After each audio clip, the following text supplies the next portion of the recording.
Hey guys, how's it going? Wilt from RWBY Nation here, and today I am joined by Melodic Cudgel. Hello. Dove. The elusive bird here. Blush. Where's my sword? And Qrow. Better make this one a double. Alright guys, well today we are talking about Volume 4, Chapter 4, Family. Overall, I want to get everyone's introductory thoughts about the episode, what you thought, any big moments that really hit you hard, and I'm going to start with Qrow on this one. Moments that hit us hard? That's an interesting one. Probably Yang admitting her fears about, I guess, people's expectations and them hoping that she'd become back to normal with her trying on the arm. Okay. That'll be it for right now. What about you, Blush? Yang isn't sad anymore, yay. I'm so happy. That's a very, very good point. Alright, Dove?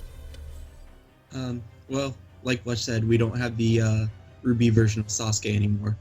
I would say that this was probably my favorite episode to come out so far. You just learned like a lot about all the different characters. Even if there wasn't as much as people think, there was a lot in there. Very character driven, yeah. I'm with you on that one. And Melodic? Well, first, I'm predicting that, predictions we live. I grew to dislike Taiyang and was quite shocked with the revelations about Raven. Okay. Well, we definitely got a lot of character backstory with this episode. We've got, obviously this was the Yang heavy episode, so a lot of stuff with Yang now. We got to see her basically go through her sort of transition period is what I would call it. And then we also got introduction to a few new characters, but starting off the episode, we got a little bit more information on our little mystery farmer boy. Oscar, I think that's his name. Yes, Oscar. And I'm still not for sure, but some theories may be confirmed that he is either Ozpin reincarnated, or Ozpin has just somehow manifested himself to connect with him somehow. He's soul transferred to a little boy. I gotta say, You gotta start somewhere. I like the idea of Ozpin being like Nail or Kami from TFS abridged in the Farm Boy's head. He's sitting there. Yeah, I mean, when I had actually just watched the episode with my sister yesterday, who had just gotten into the show probably only a few weeks ago, and I was sitting here and she was sitting next to me, and that part came on, and I was just like, oh, we finally are getting some new stuff about him, and then he's just staring into the mirror and just out of nowhere, hello, I am Professor Ozpin. And I burst out laughing because I'm like, I knew it! Yeah. And my sister's just like, what in the world are you on about? Because she didn't realize like how important that was to me. And it was such a neat feeling to know that Ozpin's not gone. Which very, very few of us ever really thought that he was. But I'm very interested to see where this goes. And I'm curious how all of you think like this progression is going to happen. It's still a little bit iffy to me. As I said, my theory is that he just soul transferred all Xehanort style and is just becoming this little boy and fusing with him. Mm-hmm. That's rather disturbing when you think of it. Oh, it's very disturbing. He's like the soul version of Batman. Was anyone else kind of freaked out that Ozpin seemed a little bit like Oogleck energetic when he introduced himself? I Like, didn't no, notice I that. Well, you might, if you're gonna like scare the crap out of the kid, you might as well just like Just go at least all out. present some kind of friendly manner. So it's just like, oh, hi, I'm not just gonna absorb your soul and take over your body. I'm Professor Ozpin. How's it going? it seems like he's a little too energetic about taking the boy's soul. I want to know. Give me the body, my boy. You have to wonder if maybe Ozpin is some sort of group mind that each time he manifests into a new person, that either the souls keep on accumulating, or that he's a rider that accompanies this person but doesn't actually have control per se. I don't know. The one thing I noticed from that scene though, that I'm curious what actually happened is, did he just hear Ozpin's voice, or did Ozpin appear in the mirror? I think because I just glanced through it on mute.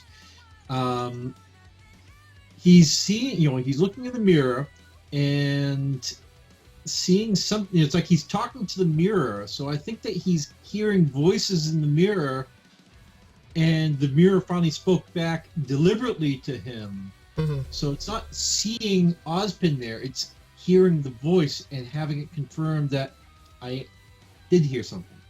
Okay. What I noticed about that scene was that at first, before he did anything, he was taking his hands and kind of going through like a little pokey strand of his hair that seemed to be up, and that strand of hair in particular was in the same style that a piece of Ozpin's hair was. So that's what I think he was noticing, was Okay. a change within I noticed himself. that too. I actually didn't notice that, so that's a very nice thing to bring up. All right, well, that was about all we got for that. He got spooked. He fell back into the field, and his mom calls out to him, says his name. Still very curious on where that story is gonna lead to, because that basically confirms like Ozpin is a much bigger character than some people may have thought originally, and like odds are He's older he's than a Ironwood. yeah, he's going to be a major factor in all of this, which a lot of us sort of figured, because I mean, him and Salem have the whole back and forth, like each of them doesn't like each other kind of thing. But then right after that scene, we get a bit of a dream sequence with Yang, and it was a bit just over the top in how it was dealt with, because it's like it shows basically what Yang is going through inside her own head just through her dreams alone, and it's a little bit scary. That thing was like straight up out of Layers of Fear. I was there. I know. Hey, I was too. It was the perfect nightmare sequence. It's like she starts off seeing her fear manifest before her. She actually has weapons, which, from the way she was surprised, that doesn't always happen.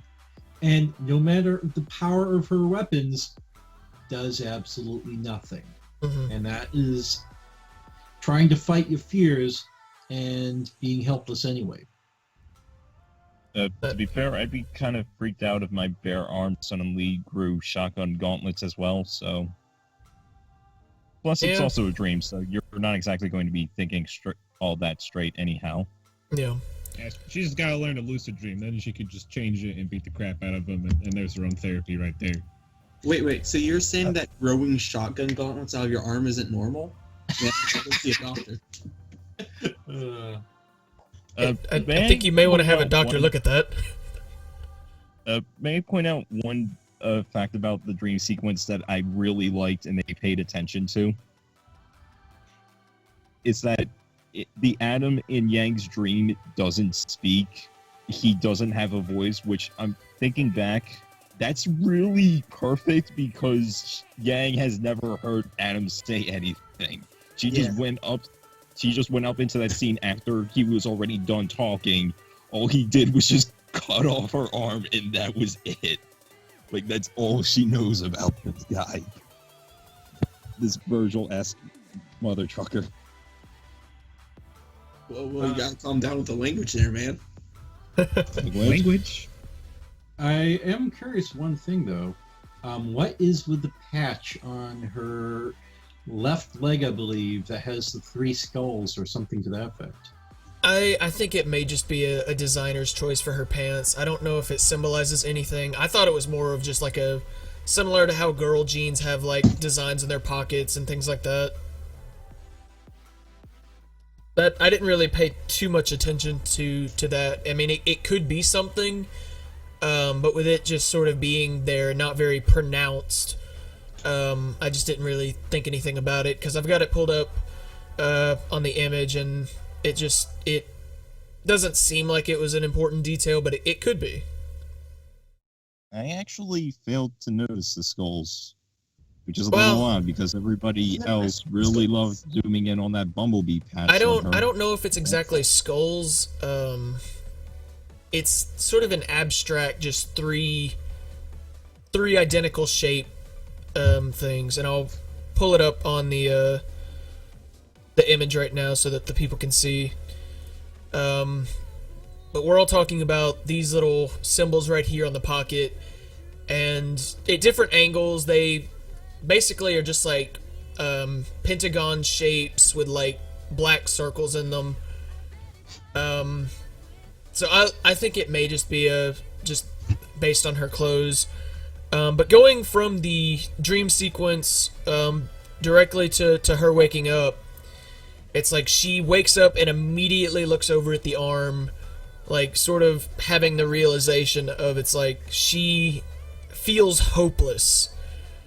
And like you can almost tell that emotion in her eyes, and it's like the way that this season has been animated, the facial animation has been so well to be able to tell emotion so well from just an eye is very, very nice.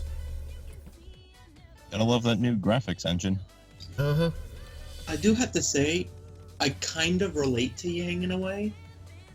Because, like, long time ago, I ended up breaking my tooth, and they ended up gluing it back on. But I never want to think about having it broken. I always want to pretend like it's normal. Mm-hmm. So I can sort of I sort of understand her thought process of not really wanting to acknowledge it that much. Okay. Well, as she wakes up and she goes downstairs, well, actually, even before she goes downstairs, we hear 2 voices that I was very happy to see come back. Same.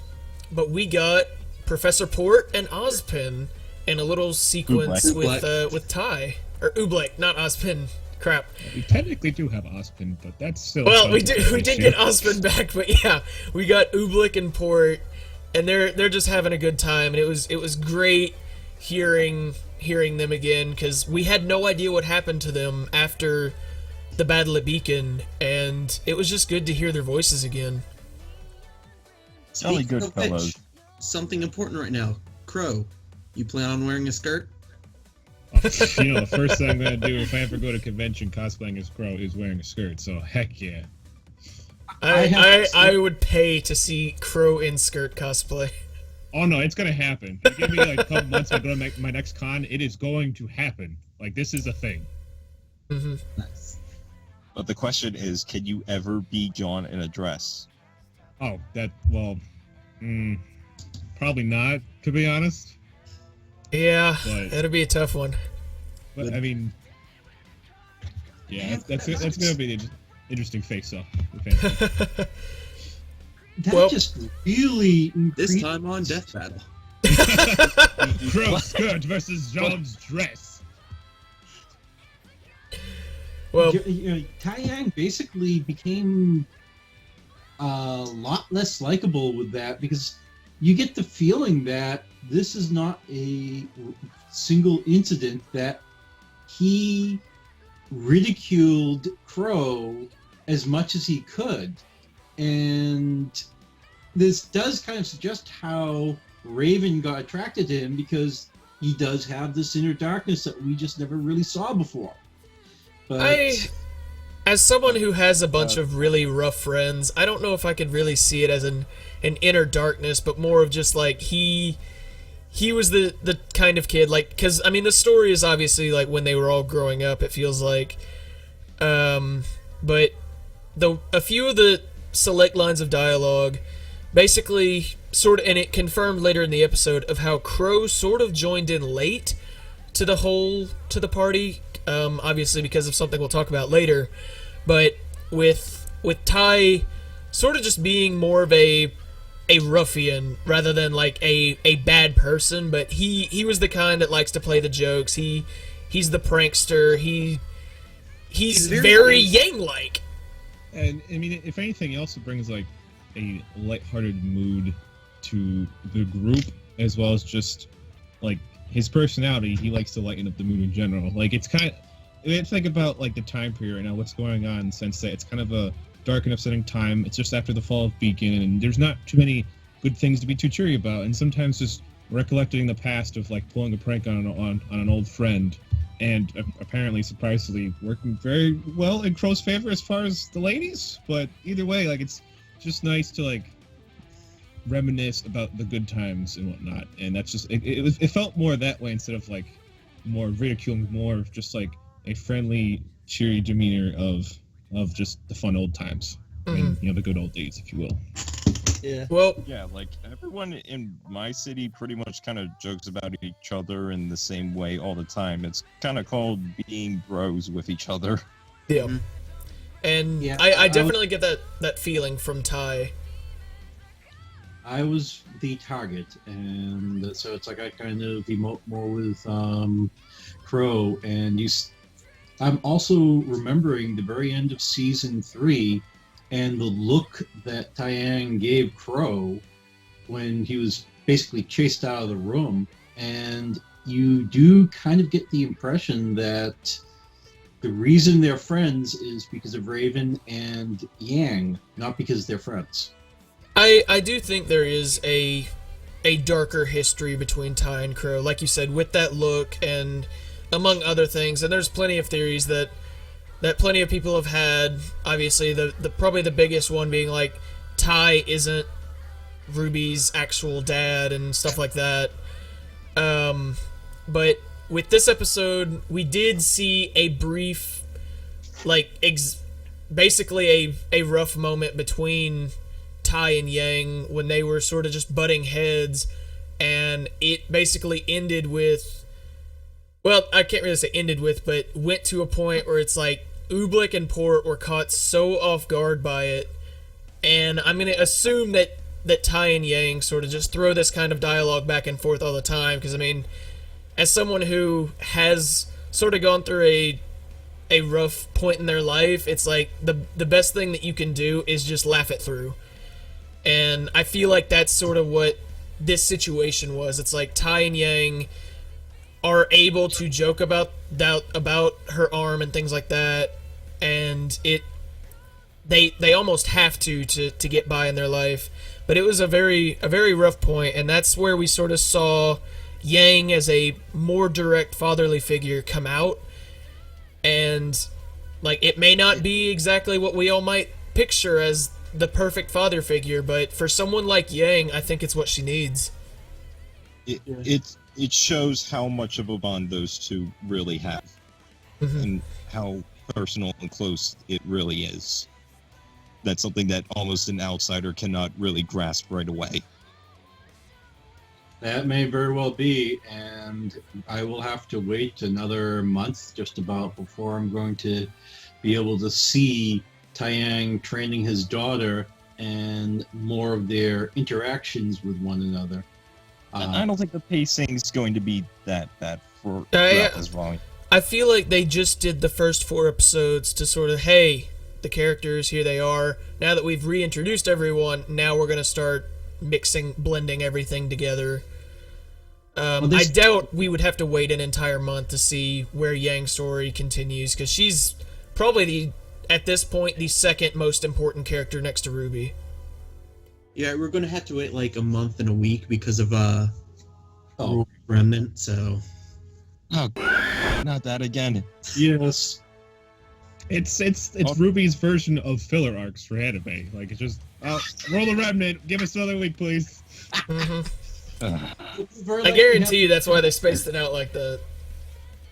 Yeah. So right now the shot counter is at 1 for both World of Remnant episodes and for curses in this podcast.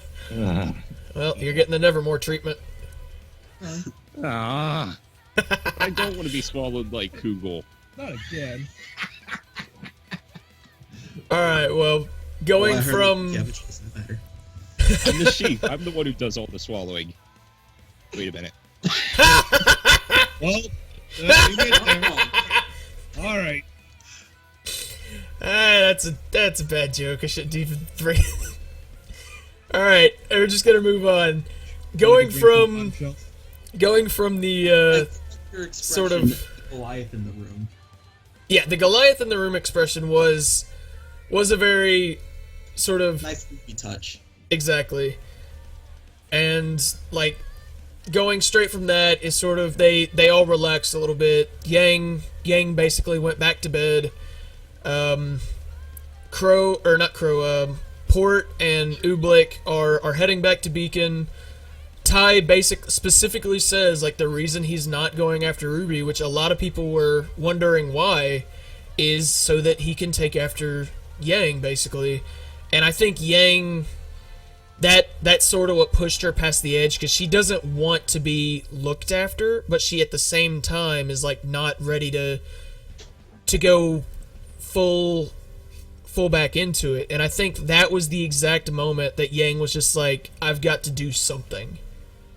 I think it's more than just that. I think it's also that Yang really loves RWBY, and thinking that she's the reason her father isn't bringing her sister home safely, that galls her. She had to put that arm on at that point, not for herself, not for her dad, but for RWBY. Mm-hmm. That's a very That's also going a very on in our possible minds, too. yeah. It's very mixed right now. It's a lot of Hopefully we things at get a lot once. more information with that very soon. We might not, but hopefully we do. But going from that scene, basically right after Tai mentions RWBY, who do we see next? We see Team Ranger, and they are on their way to, what was it, Parabella? I don't know. It was an odd name that I still can't remember just yet. Just like Shion took me a little bit to remember. This one will at the same time. Which apparently RWBY has as much of an issue with it as I do. But they're on their way there. They're talking about how it's a bigger city.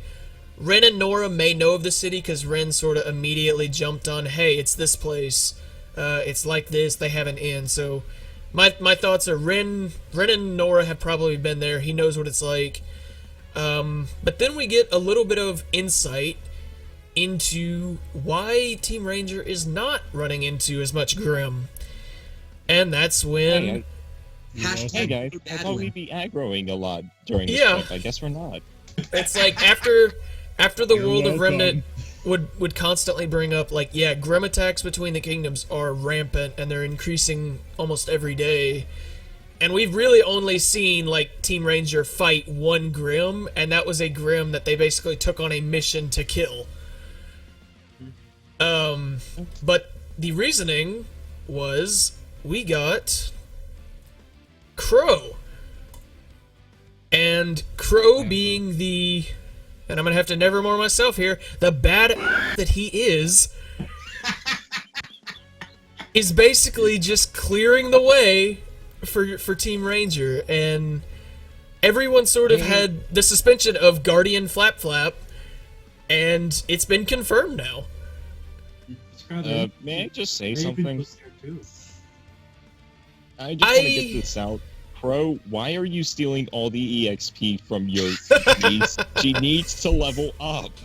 Because, you know, the thing is, She can only they're in a take bit on of so a, many side quests. they're in a bit of a territory that's a little beyond, like, their level cap right now. So they just need someone to kind of, you know, even out just a lot. So, Yeah, we it's- haven't seen them it's- fight that much. He's right. They Why do you need think you don't see something. the series and anymore? think about it this It way was too. Like, one Grim. They like- could have handled that one. like how many of you here have played Kingdom Hearts 2? I have. It's my number one favorite game of Okay. all time. So It's the so only you know Kingdom how Hearts like game I if you like. play on them like the highest difficulty and you're fighting a boss, like Mickey will come out of nowhere and save the day, or at least like give you a second chance and whatnot. Mm-hmm. That's what I feel like Qrow's gonna be almost. Okay. Except Like he just Ruby's really like needs to Ruby's be just about sure to that he pass gets out, seen. and all hope is almost lost, and then boom, Drunkle Qrow comes in, and then there you go. That's what's gonna Hashtag happen. Qrow Dadwin. Qrow Dad, oh god, Oh, God. Drunkle Dad. Mm-hmm. No. Well, He's going to No. show up, and you're going to hear that redemption theme start playing, like na na na na na na na na na na na na na. Well, going from basically confirming that Qrow has been following Team Ranger, And being an EXP hog. being the EXP hog that he is, we sort of are transition into they are at the city now, and Qrow is being Qrow and just sitting there being as mopey and his usual self. He's pulling And He's pulling a what? Aragorn. He's in, Yeah, the, he's across watching everything, I definitely got that feel from it. Mhm. Yeah, But, I missed it. It's a bit of an I can see it, but he has sent a drink from a mysterious person upstairs, and as soon as I promise you guys, as soon as the waitress said red eyes, Everyone knew. I looked over to my Everyone sister knew. who had no idea what I was talking about, and I was just like, no way. And I was just like, Kendra, what? Raven. Who's Raven? Yang's mom. Oh my god! It was the funniest thing in the world. Maybe Yeah. the best started off with the first For 3 pumpkin- seasons. For Pumpkin Pete's sake, didn't she start paying attention at least halfway through Volume 3? My Did you notice that the mask is the third member of the party? Qrow insists that the mask get moved aside before he will sit. Yeah. The mask Yeah, was always a very definitely- interesting factor for me, because at first I thought it was like the same thing like the White Fang had, and it was a grim mask. But now, after seeing it in a lot better detail, I think it's more of like the mask of, like Raven said, their tribe. And I think I don't know if it was more of a third person, but I think Qrow just did not want it near him because he did not want to be associated with the tribe anymore that apparently he was a part of. Okay, well, first off, assuming that, yes, Raven's tribe is something completely different from the White Fang, what is it with these, kind of past the moral gray line tribes just having Grim Mask as their signs, and like, hey, this is what we believe in? It's like, aren't you wearing the face of the literal evil of the planet? Well, It's the symbol of fear, and they want to be feared.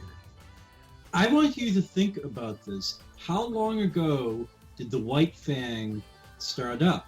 About what, 40 years ago or so in their timeline, that the White Fang started going dark, and then they started wearing grim masks. What if this tribe was the inspiration for using grim masks because a bunch of faunus got wiped out by Raven and Qrow's tribe? It is very possible.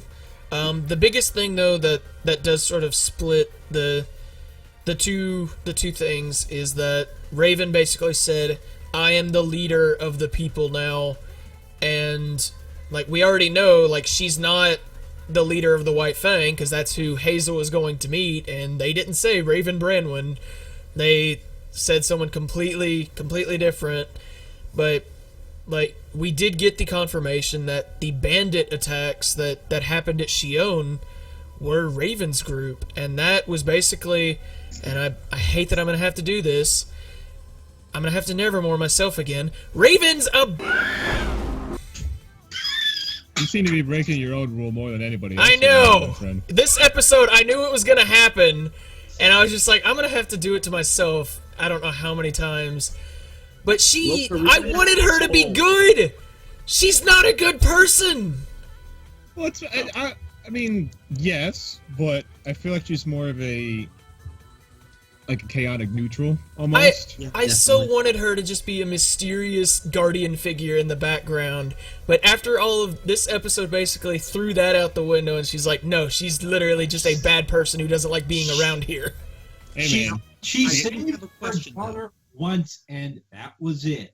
Yeah. I'm sorry, you are not a good person if you toss your daughter to the wolves after one save. Yeah, Qrow wasn't too happy about that. I do have a question, though. So, back in Xi'an, Ren definitely recognized that mark on the ground. Mhm. Now, was that a hoof print, or was that the mark of her tribe? I was feel the like it was the mark of the tribe. To be honest, I thought that was going to relate back to the Kimberly psycho from the first episode, because I thought maybe that was his doing. No. In fact, I almost thought I was going to see him on the top of that cliff ledge and not Qrow. I mean, Oh, same, but... like, if that was the case, though, then maybe Raven and her group are responsible for Nora and Ren being orphaned. I'm quite certain they are. I feel like that's where this is sort of leading up to. But there is one other potential Maybe. twist. What if the tribe doesn't raise its own children, but will raise a community, kill a bunch of adults and stuff, and then leave their own children behind? What is this bit?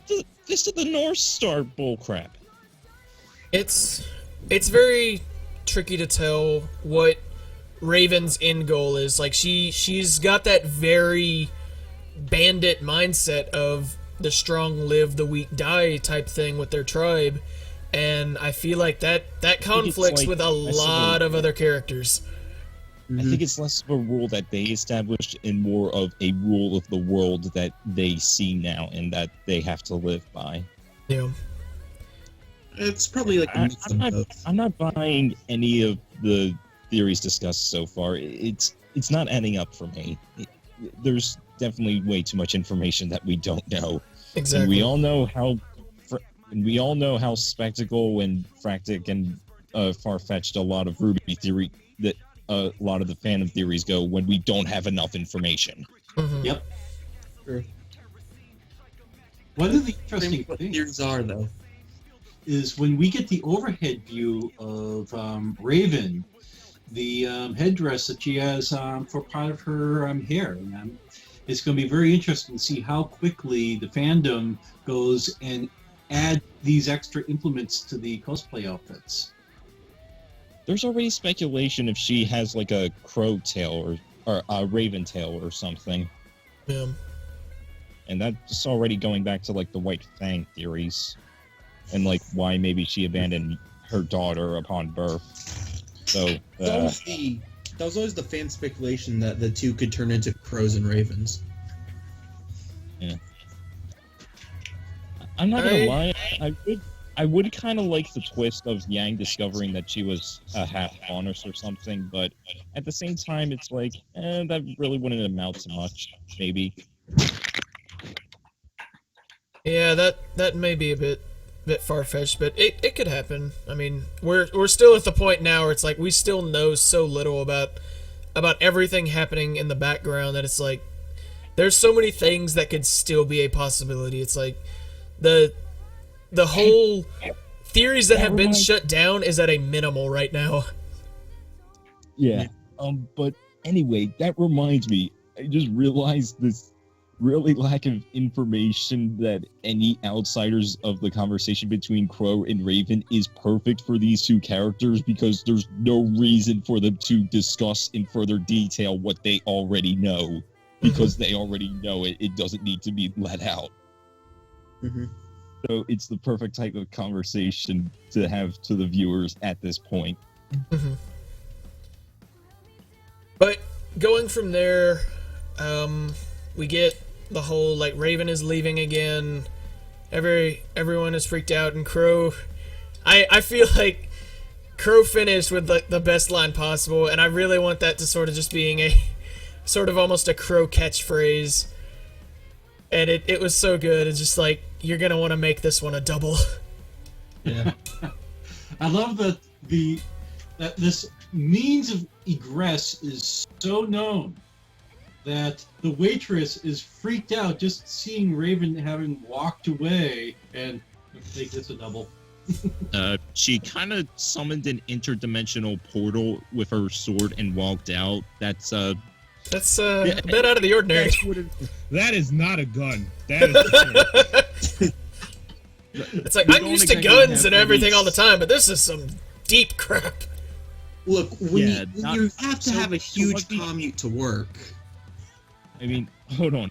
Like, we've seen a lot of semblances that may relate to speed and whatnot, but we've never seen powers like that yet, so... Mhm.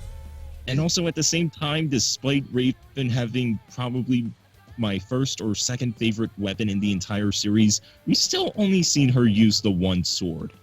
Mhm. And it's only used for travel. And it's the only one she threatened to kill someone with. Yeah. One of the other things to consider is that if Qrow and Raven are faunus, then the shapeshifting isn't their semblance. That could be their being faunus. So her teleportation may be her actual ability. It's possible. As far as all that, I think we're gonna have to get either a denial or a confirmation of yes, they can or cannot turn into these ravens and crows, because I still haven't seen any direct evidence that that's the case. And Yeah, like, it's we like haven't seen they're still Wont alluding popping around. to that being Like- a thing, but like until I see literally a character go from one to the other in a single scene without it cutting away, it's like I can't say that that's confirmed. I think like because it could still be a matter of just design choice, and it's like they want to make people think that that's the case, but like until I basically see like a flash of light and Qrow is there 1 second and a Qrow the bird is there the next, it's like I still can't say for sure that that's what happens, even if it would be cool. That's stretching it. Also, it would account to how incredible Qrow is if that's his one and only semblance, and yet he's still this amazing of a fighter without that added touch. Mhm. And also doesn't use dust. Well, he does use. I would assume he used dust ammunition in his gun. Yeah, I think there was like a shotgun feature to his knife. Although Like a launcher. Yeah, just like a regular rifle or something. But we finish we're off the going- episode with going back for a brief moment, just to finish it off. But Yang has finally put on the arm. She's trying. Yay! Qrow attracting that cute waitress. We do have that. Raven did gave her happen. bottom shelf and she gave him top. it was much appreciated. Well, Ruby, I guess you're having a little sister now. Oh god. Oh god. If that's the case, then I honestly like. Here's another halfling. It's probably like okay. If you're gonna add one because of this little flirt moment, then I'm sure there's gonna be like 50 others then, because it's been quite a many years of his travels. I'm sure of him. Salem meeting has an people. army. He needs an army. I think you see where this is going. The army of harems will always prevail. Oh gosh. Actually, before we do get into the final bit of the episode, there is a big thing that got brought up between Qrow and Raven that I completely slipped my mind until now. But they began talking about the relic. The relic. Yeah, And I don't think What that's is that? chess pieces. Well, Better at not get first chess piece. everyone thought it was Ozpin's staff. But Qrow has Ozpin's staff.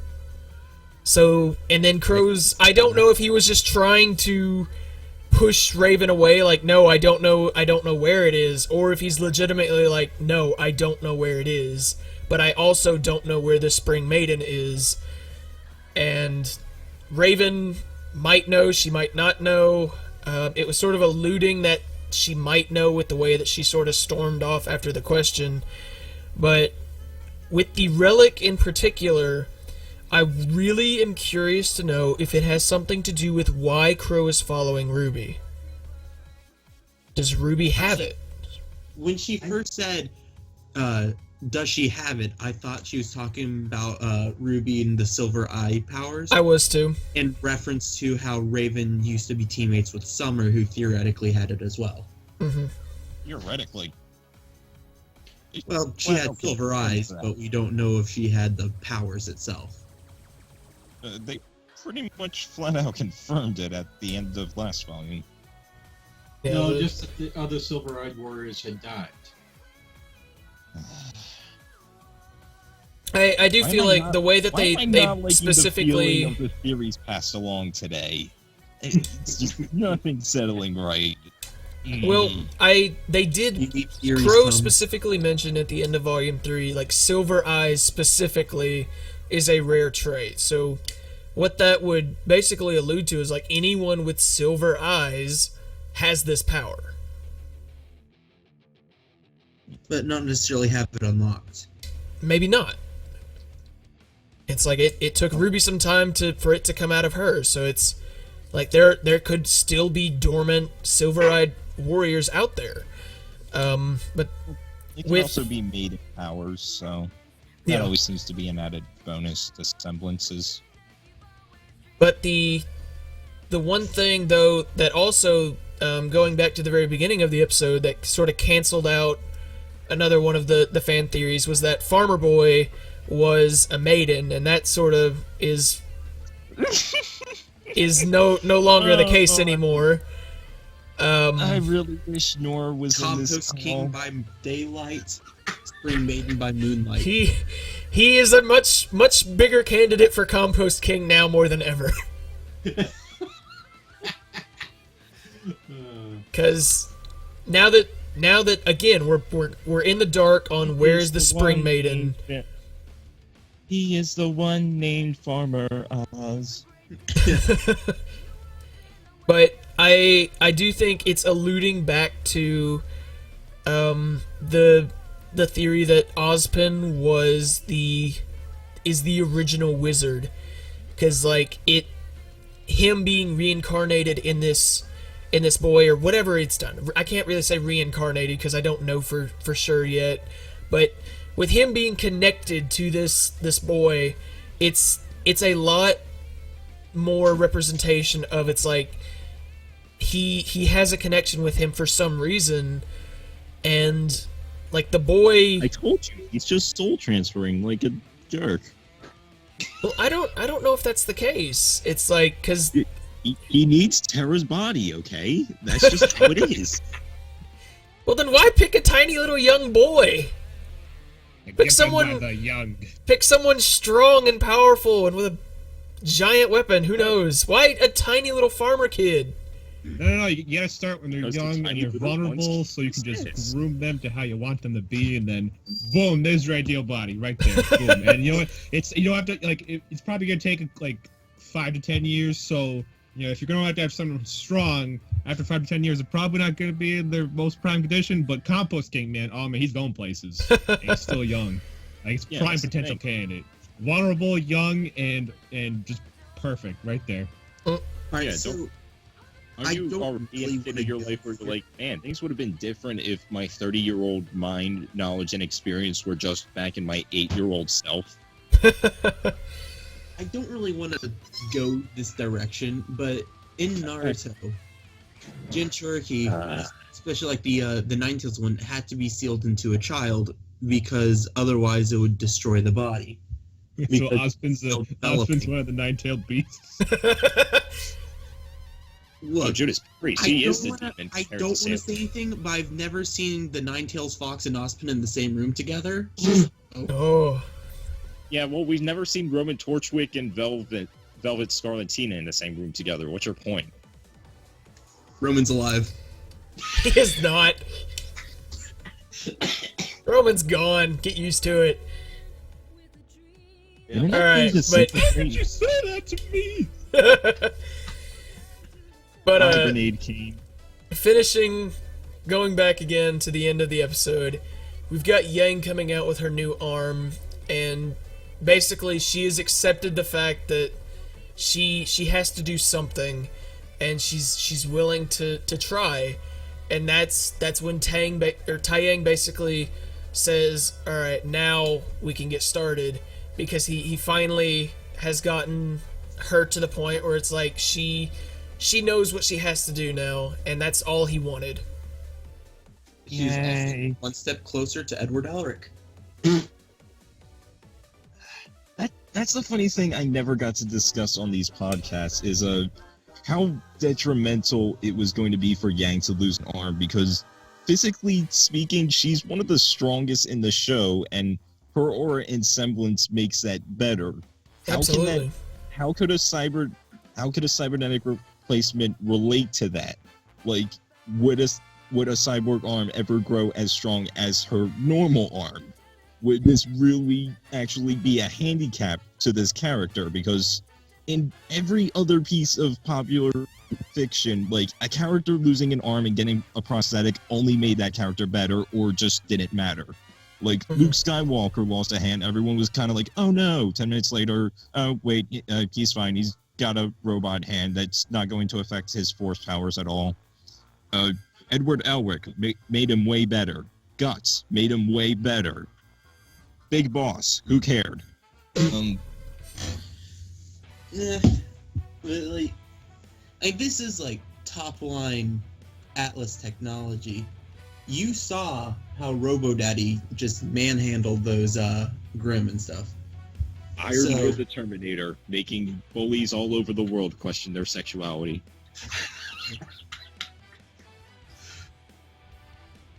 Well, Like, whatever the furry version of robots is, so. What?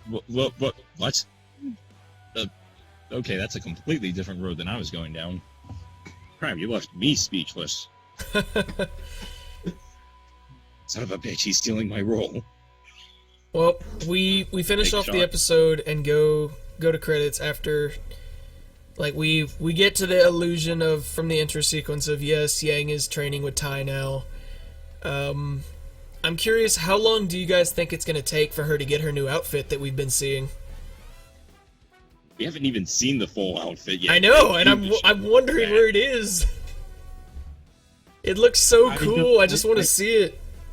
I don't think we'll see the outfit until near the end, and that depends on when the two Faunus that are showing up in the opening credits appear in the story, and in what regard that they're there.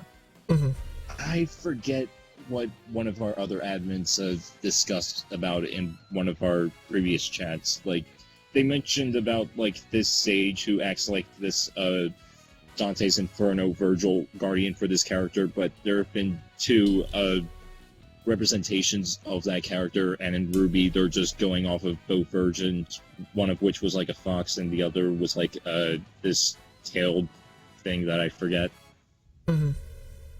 It was a Well, wolf. the two Faunus are a fox Faunus and a wolf Faunus, and I Yes. did pause the opening credits, trying to go panel by panel just about to confirm that was a tail. So Yeah, Melodic, I believe you Yeah. were the one that The first brought that up. representations were a fox and a wolf, so and it fit in with the Russian and Slavic myths for the Firebird and the Golden Bird. So which is a tale I know nothing about because I never opened up that giant book of Grimm tales that I have on my shelf since I was a kid. You in fact- really should, because it's inspired RWBY for. I am literally standing in front of my shelf right now. The dusty book is hidden somewhere within it, and I have no idea where. Uh, Well, we're coming up on on about 50 minutes right now, so I'm going to go ahead and get everyone's closing thoughts, predictions, future theories, things like that, and we're going to start with Melodic on this one. Okay, first, Taiyang is a dead man. He's going to end up probably fighting and or dying against Mr. Giggles, and possibly in doing so, Yang will end up fleeing and being assisted by the two faunists that have been appearing in the opening credits. I believe those two will show up a little bit sooner, but I am fairly certain that both girls are going to end up orphans. Wow. Ruby better not lose an eye. That would... It would be too An predictable. eye for an eye. It would be It too would be predictable, but with soul-crushing, though. how much they've alluded to, like, her eyes being a huge factor, it's like, that's a rough... I don't want to think about that. Let's move on. Actually, it's interesting if she did lose the eye and then it grew back. That'd be a little creepy. Anyway, I Jesus, guess I'll resemblance just... to speed up the Alright, well, I'll, go ahead, Blush. I'll go.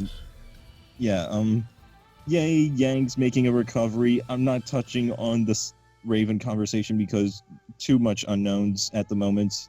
And just as a reminder, I did not pull my own trigger. I had nothing to do with that. I'm happy this character is back.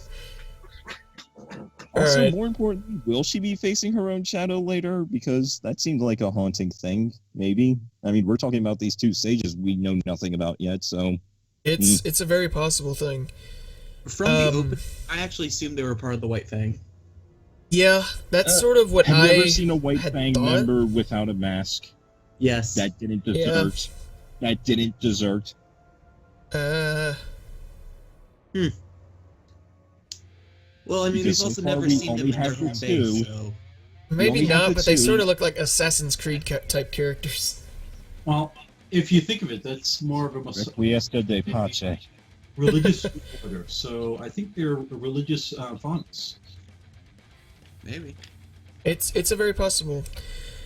Dove, did you have any final thoughts that you would like to add? Alright, so, going off what Melodic said, the, what happens, get in a fight with Mr. Giggles, it's off screen, they, get the notification of one of the teachers, like Porter, Oobleck, maybe even Arwood, that Taiyang's in critical condition. The girls rush to the hospital, see him. Weakly, Taiyang raises an arm that's no longer there and goes, "Hey Yang, we match now." Ooh. Ouch! Alright. course Blush, I do don't you think have that anything should you'd be like to add? I also, though, huge prediction right here, I will not get any screen time this season. Team Cardinal's probably over with now. Possibly. Sad face. It's a real pity. Alright, Blush, do you have anything you'd like to add? Still too early to predict anything except maybe my comments from the previous podcast of Ren and Nora possibly having that Flaming Village flashback at some point, because that's the only thing I think is obvious right now. Everything else is too open in the air. Mhm. And I only have one last thing to close off this episode, and that's hashtag Blush did nothing wrong. Alright. Qrow, finish us up.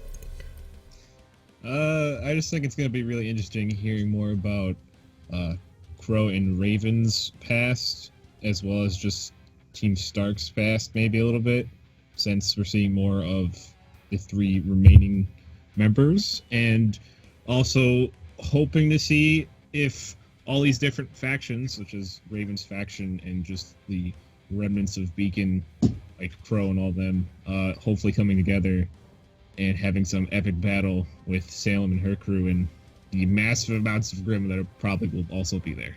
So, those are my thoughts. Well, this has sort of been an interesting episode for me as well. With with the expanded backstory with Raven, seeing Yang's progression and getting the sort of a starting point for progression with Ozpin now, it's definitely been one of the, like, I don't think there's been a bad chapter this season yet, but this is definitely like up there as far as probably in right underneath the first episode is probably how I would rate this episode.